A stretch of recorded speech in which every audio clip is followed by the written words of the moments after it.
We're going to walk you through the installation of the J&L oil separator for your 1.3 turbo Trailblazer. Included in the J&L kit is a fully assembled oil separator, mounting bracket, mounting bolt, and mounting screws. The tools you'll need for installation is a T30 Torx, 10mm socket, extension, ratchet, Phillips head screwdriver, a small flathead screwdriver, or a straight pick tool, and light grease or oil. Let's get started. So now we're going to interrupt this breather line here, which is going from the factory oil separator that's underneath this engine cover. It's connected here to the valve cover and then to the turbo. So the turbo is creating the vacuum suction on your crankcase. So you're going to notice these clips, they have teeth on them. So we're actually going to have to pry at the teeth basically through this gap, and then we're going to wiggle the connection off. Be patient. Mind you, if you break these, it's not the end of the world because we're not reusing them. But if you ever wanted to return the vehicle back to stock, you would need to replace those clips. So we're going to use either a pick tool or a little screwdriver and some patience.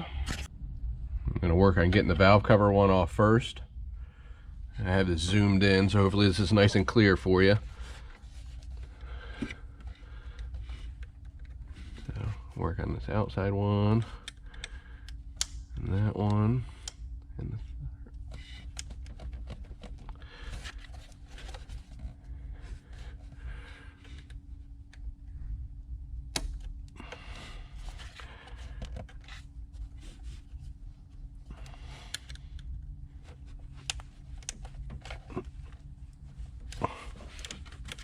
oh, there it goes.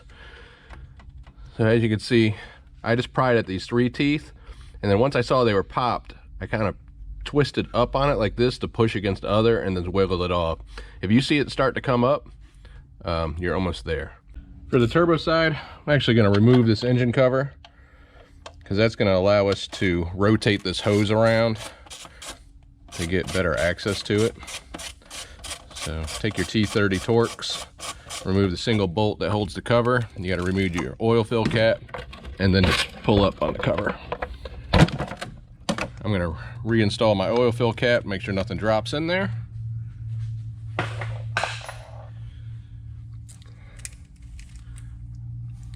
And then we're going to be able to rotate this line around. We're going to need to remove this other breather line just to get it out of the way.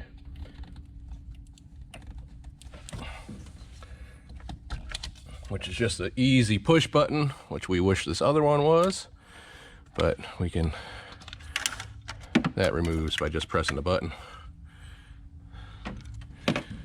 And we'll just set that out of the way. And now what this is going to do is allow us to rotate this around and just get a better view of those clips. And you can twist this line to relieve some pressure off of that line so you can work on it. I may speed up this video as I remove this. I've already done this once and it's still taking me some time to do it.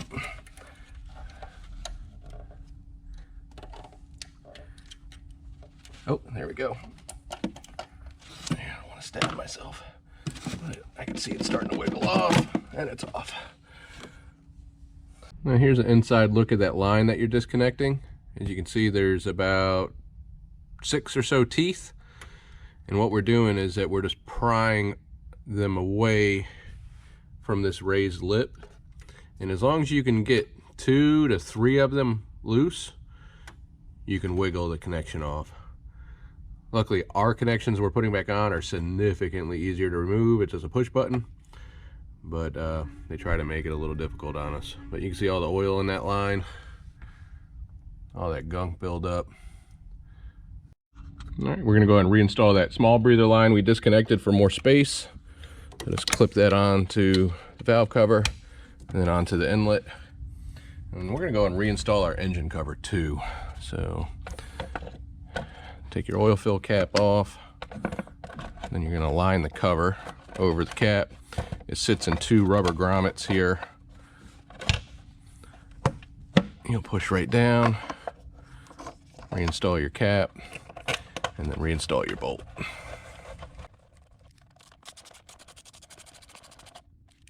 Now we're going to prep our oil separator for installation. So on the oil separator, you'll notice there's a logo, and then there's a logo on a bracket. So we're going to align those two logos and then use the supplied screws to mount the bracket to the oil separator.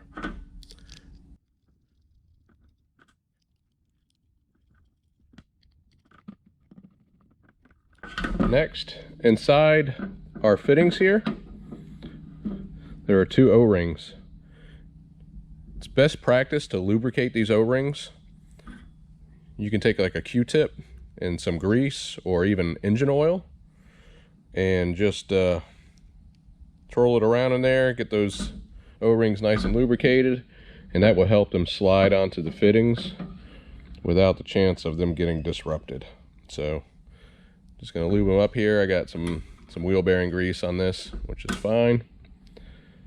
And now we're ready to install this on the car. All right, to install the oil separator on the vehicle, there is a threaded hole here right off the valve cover. It's a gold brass insert. That's where we're gonna mount our bracket. So we're gonna feed our hose underneath this breather line. We're gonna line that up and start our bolt.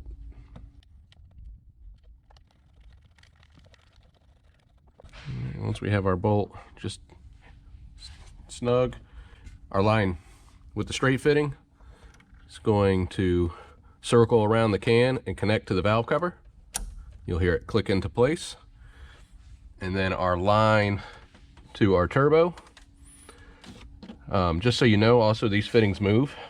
You can twist them, so if it's facing the wrong direction, just twist it, just like the factory setup.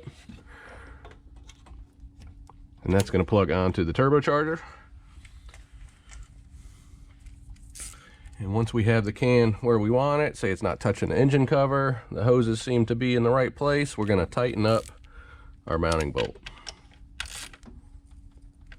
That doesn't need to be crazy tight, just snug it up, get the can a good shake, and that should do it. Now to remove our fittings, much easier. You'll see there's a green tab, there's two smalls and then a large tab. You actually press on the large tab to release. It actually says push on it, so you just push that button and pull right off. So if you ever need to remove the oil separator, it's very, very easy. Again, they just clip right on. Now, average collection for most oil separators on most vehicles is typically about 1 ounce of oil every 1,000 miles. This can does hold 3 ounces. So what we recommend you do is that you check it after 1,000 miles of driving after installation, and that'll give you a good idea of how frequently you need to check it. Every vehicle can be different, even in the same model, because drivers drive differently. Atmospheric conditions, winter versus summer, will also affect collection rate.